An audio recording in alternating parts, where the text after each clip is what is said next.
Hi hello నమస్తే welcome to మనం TV నేను దుర్గా త్రిబుల్ గారి విషయంలో ఏపీలో చాలా చర్చ జరుగుతోంది. ఆయనకి ఎంపీ టికెట్ ఇస్తారనుకున్నారు కానీ బీజేపీ నుంచి ఇవ్వలేదు. అయితే తాజాగా టీడీపీ నుంచి ఎమ్మెల్యే టికెట్ ఇవ్వబోతున్నట్లుగా వార్తలు వినిపిస్తున్నాయి. అయితే దీని గురించి పూర్తి సమాచారం తెలియజేయడానికి మనతో పాటు ఉన్నారు ప్రముఖ అనలిస్ట్ అడుసుమిల్లి శ్రీనివాస్ గారు. ఇప్పుడు వారితో మాట్లాడదాం. సార్ నమస్తే. సార్ నమస్కారం.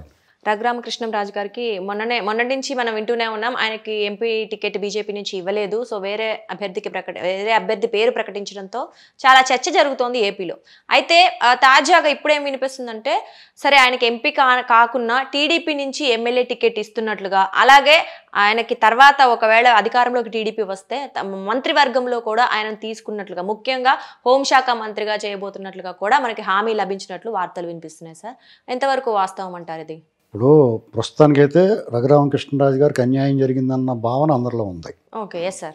ఎందుకంటే ఆయన 4 ఏళ్ల నుంచి పోరాడాడు కాబట్టి జగన్మోహన్ రెడ్డికి అసలు సిసలు బద్ధ శత్రువు కింద మిగిలాడు. ఎందుకంటే ఆయన ఏకంగా చంపేయడానికి చూసాడు కాబట్టి.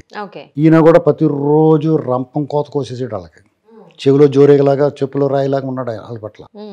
దాంతో ప్రజల మనసులో ఏదైతే బాధ ఉందో అది ఈ నోట్లోంచి వచ్చింది కాబట్టి ప్రజలందరూ ఈయన ఓన్ చేసుకున్నారు.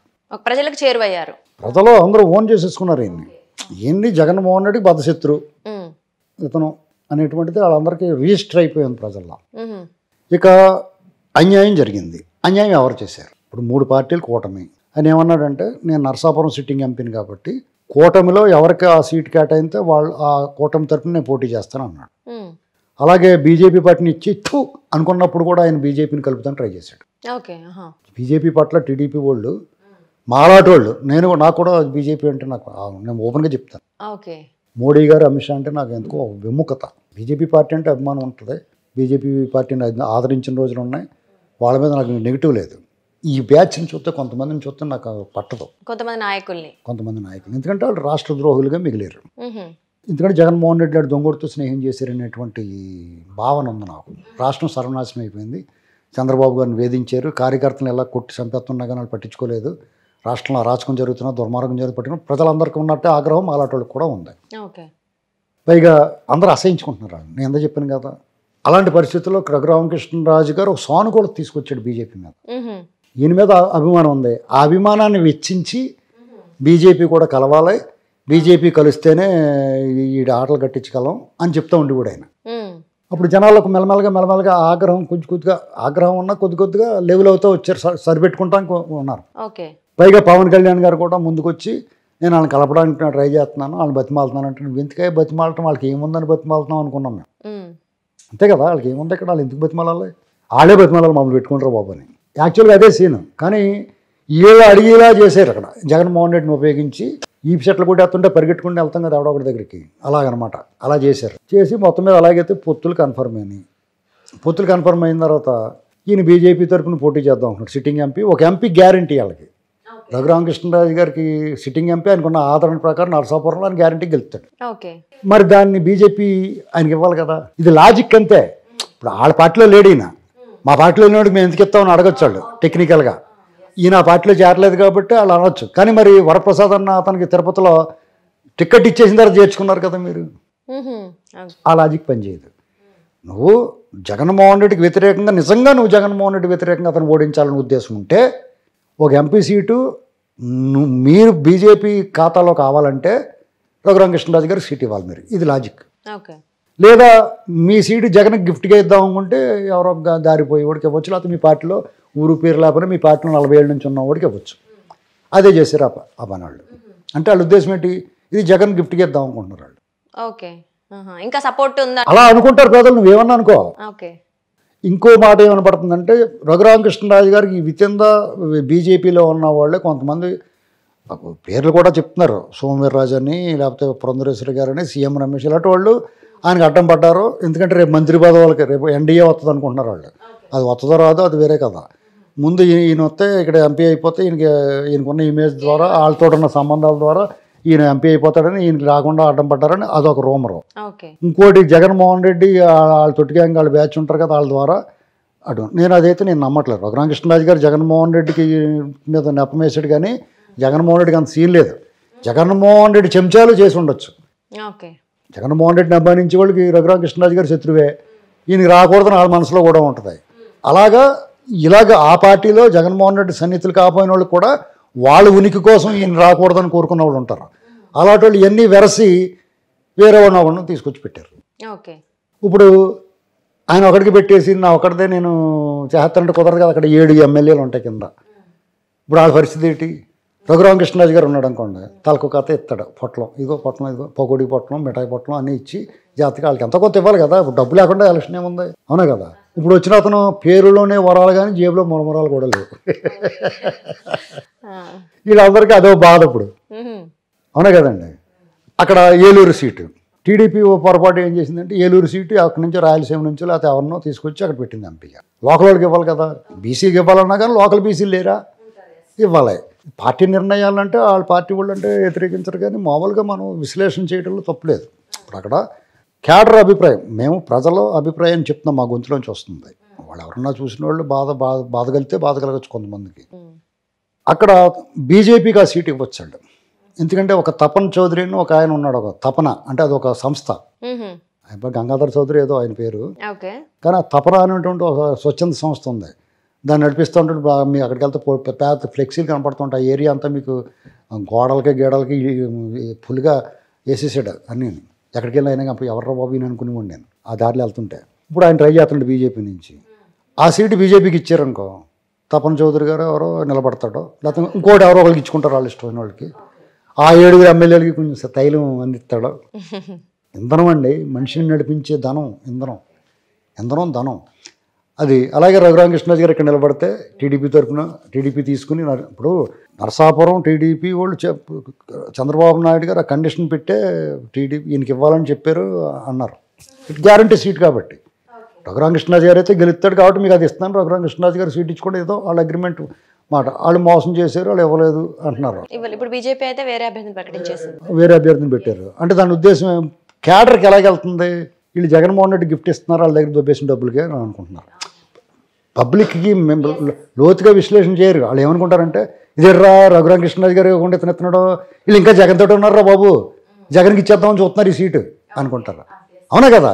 ఇప్పుడు మీకు ఫస్ట్ ఇంప్రెషన్ ఎలాగ ఉంటుంది? అలాంటి వార్తలు కూడా వినపడిచాయి. ఇప్పుడు 40 ఏళ్ళ నుంచి ఆ పార్టీలో ఉన్నాడో, అతనికి సీట్ ఇవ్వాలి, ఇవన్నీ శుద్ధపూస చుప్పిని శుద్ధపూస నేను ఏదో అవుతుంది అలాంటి. ఇక్కడ ఎలక్షన్లో కుదరదు. అవత ఎలాంటి ఉన్నాడు అక్కడ, మీరు అతనితో ఉన్నారని ప్రజల అభిప్రాయం ఉన్నాడు, అది మీరు మాపుకోవాలా. పైగా మోడీ గారు వచ్చిన సభలో గందరగోళం అయితే కూడా చర్యలు లేవు. పోలీసు వాళ్ళు ఇష్టమైనట్టు వ్యవహరిస్తున్నారు. జగన్మోహన్ రెడ్డి ఇంటికి వెళ్ళిన కంటైనర్ తనిఖీ చేయట్లేదు. ఒక పక్క లొకేషన్ రోజుకి 4 సార్లు చేస్తున్నారు.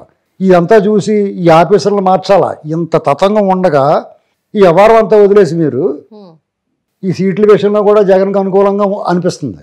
ఇంకో పక్కన టీడీపీకి వ్యతిరేకులైన సోమవీర్రాజు, జీవీఎల్ నరసింహారావు, విష్ణువర్ధన్ రెడ్డి ఇలా పని చూసుకోండి అన్నట్టు తోస్తారు. అంతవరకు పర్లేదు. వాళ్ళకు కూడా ఇచ్చుంటే పొత్తి ఇవాళ పెటాకలైపోను. ఓకే సార్, అంటే ఇప్పుడు అదంతా పక్కన పెడితే ఎలాగో సీట్ అయితే ఇవ్వలేదు. బట్ టీడీపీ నుంచి ఇంతకాలం ఎంపీగా ఉన్న ఆయన త్రిబుల్ గారు ఎవరైతే ఎంపీగా ఆల్రెడీ గెలిచారు కాబట్టి సార్, ఆయన అసలు ఎమ్మెల్యేగా కంటెస్ట్ చేస్తారా, టీడీపీ నుంచి ఇవ్వబోతున్నారని వార్తలు. ఇప్పుడు యాక్చువల్గా టీడీపీ నుంచి తర్జన భర్జనలు జరుగుతున్నాయి అనుకుంటున్నాను నేను. ఎందుకంటే ఈయనకి ఎక్కడో చోట అకామిడేట్ చేయాలి అంటే, రఘురామకృష్ణరాజు గారు ప్రాపర్టీ అండి, గెలుపు గుర్రం. ఓకే, ఎక్కడ పోటీ చేసినా గెలుస్తారా? ఆ గెలుపు గుర్రాన్ని వాళ్ళ ఖాతాలో వేసుకోవాలి ఏ పార్టీ అయినా. బీజేపీ మాకు వద్దు, జగన్ ఇష్టం మాకు అన్నారు వాళ్ళు. జగన్ వర్సెస్ రఘురామకృష్ణరాజు గారు బద్ధ శత్రువు. నువ్వు జగన్ ఓడించాలనుకున్నా కూడా వాళ్ళ క్యాండిడేట్ని ఓడించాలంటే ఈయన పెట్టుకోవాలి. నువ్వు పెట్టుకోలేదంటే అనుమానం, ప్రజలకు అనుమానం రావడానికి కారణం ఇదొకటి. 2, కొన్ని సీట్లు అనపర్తి సీటు అక్కడ ఇంకెవరు దొరకలేదా మంచివాళ్ళు, మీ పార్టీలో లేరా, లేకపోతే మీ పార్టీ మంచివాడు ఉన్నా కాడ మీరు ఇచ్చుకోండి, అది కూడా వీక్. రాజమండ్రి పార్లమెంట్ తగ్గుతుంది దెబ్బది. ఇప్పుడు వీళ్ళు చాలా బీజేపీ వాళ్ళు ప్రాతిపత్యాన్ని నిరూపించుకోవాలి. ఎందుకంటే ఇప్పటికే వాళ్ళకి జగన్ బ్యాచ్ అని అనుకుంటున్నారు అందరూ. వీళ్ళు జగన్ తోటే ఉన్నారు, వీళ్ళు దొంగల బ్యాచ్ రా బాబు వీళ్ళు అందరూ అనుకుంటున్నారు. ఆ మచ్చ నుంచి ఆ మరక మీరు చెరుపుకోవాలంటే మీరు ఏం చేయాలి, ఓవర్గా రియాక్ట్ అవ్వాలి. ఇప్పుడు పోలీసు కూడా ఒక తప్పు చేయడం 100 మంది పోలీసులు సస్పెండ్ చేసేయాలి. మీరు అలాంటి పనులు చేస్తేనే మిమ్మల్ని నమ్ముతారు ఇప్పుడు జనం. మీరు అలాంటివి ఏమీ చేయకుండా పొత్తులో ఉన్నాం, జగన్ గిఫ్ట్ ఇస్తాం ఈ సీట్లన్నీ, ఆడు మావోడే మీరు మావోళ్ళే అనుకున్నారనుకో, వీళ్ళు ఎవరు గెలవరు. అక్కడ ఎవడో ఇండిపెండెంట్ అతను ఇంకా టైం ఉంది కదా. అంటే సార్ వాళ్ళ పార్టీ నాయకులను ఓడించడానికి బీజేపీ వాళ్ళు ఎందుకు ట్రై చేస్తారు సార్? వాళ్ళు గెలవాలని అనుకుంటారు. మరి గెలవాలనుకున్న శాస్త్రంలో ఏం కాదు కదా, మరి ఆ పద్ధతి ఇది కాదు కదా. గెలవాలనుకున్నప్పుడు అతను ఎలా గెలుస్తాడు నరసాపురంలో? ఆ 7 ఎమ్మెల్యేలు ఎవరు అతని ఊరేగింపులో మాకు ఈ వద్దురా బాబు అంటున్నారు వాళ్ళు. ఓకే. నీ ఇష్టం. ఇప్పుడు ఓన్లీ పార్లమెంట్ ఎన్నికలు అనుకోండి, నీ ఇష్టం అది.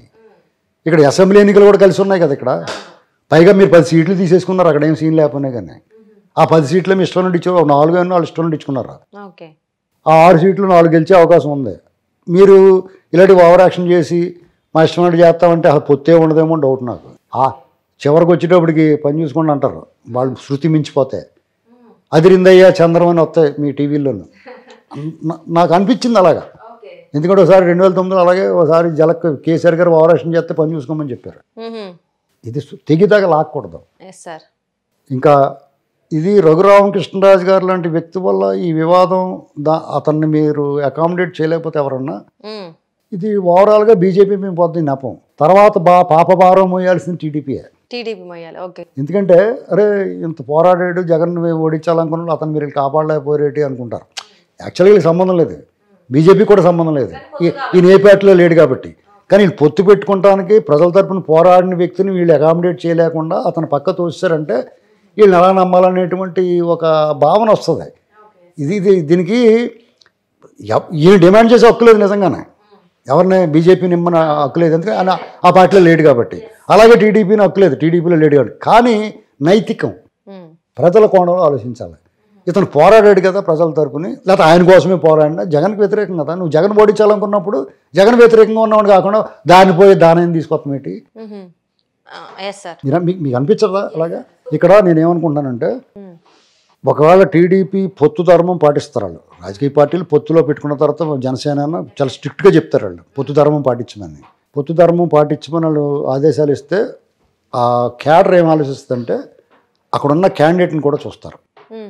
ఆ క్యాండిడేట్ గుణగణాలు, అతని రాజకీయ చరిత్ర, అతను మోడస్ ఆపరండి, అతని భావజాలం అన్నీ గమనించుకుని ఓట్లేస్తారు. లేదా ఇప్పుడు అనపర్తి క్యాండిడేట్ ఉన్నాడు అనుకోండి, టీడీపీ మేము విషమే కక్కివాడు అతను. అలాంటివాడికి ఏం చెప్తారంటే అక్కడ ఎవడన్నా ఇండిపెండెంట్ వేసేయడంకో అడిగేస్తారు ఖచ్చితంగా. అంటే ఇప్పుడు RRR గారు కూడా అంటే ఆయన ఎంపీగా ఎవరు ఇవ్వకపోతే ఇండిపెండెంట్ గా వేసే అవకాశం ఉందంటారా?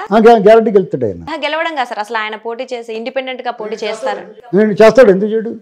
ఇప్పుడు మీరు ఏం చేస్తాడు వేరే ఖచ్చితంగా. నరసాపురం నియోజకవర్గం నుంచి ఎక్కడి నుంచి? నేనేమనుకుంటానంటే టీడీపీ అతనేం వదిలిపెట్టదు, డెఫినెట్గా ఆయనకి అకామిడేట్ చేస్తారు. అది ఏదనేటువంటి చూడాలా. నేనేమనుకుంటున్నానంటే 2 ఛాన్సులు ఉన్నాయి. నరసాపురంకి ఇచ్చిన బీజేపీని ఏలూరుకి ఇవ్వచ్చు. ఏలూరులో చాలా కంఫర్టబుల్గా ఉంటుంది. 7 14 సీట్లు కంఫర్టబుల్గా గెలుస్తారు. ఆ ఛాన్స్ ఎందుకు వదులుకుంటారు? అంచేత అంతా మంచిగా జరుగుద్దని నేను అనుకుంటున్నాను. లేదా ఆయనకి అసెంబ్లీ అకామిడేట్ చేస్తారు. ఇప్పుడు ఎంపీ స్థాయి మనిషిని పెద్ద బేరింగ్ని తీసుకొచ్చి చిన్న స్కూటర్కైనా, కారు బేరింగ్ స్కూటర్కైనా, స్కూటర్ బేరింగ్ కారుకి వేస్తే 2 పోతాయి. అవునా కదా? అందుకే ఆయన అసలు విముఖత వ్యక్తం చేస్తారేమో. ఇప్పుడు మీకు బేరింగ్లు అంటే చలవకపోవచ్చు. ఇప్పుడు కారుకు కొన్ని బేరింగ్లు ఉంటాయి, అది తీసుకొచ్చి స్కూటర్కి వేసామనుకో పనిచేయదు కదా. అలాగే స్కూటర్ బేరింగ్ తీసుకెళ్ళి కారుకి వేస్తే 2 చెడిపోతాయి.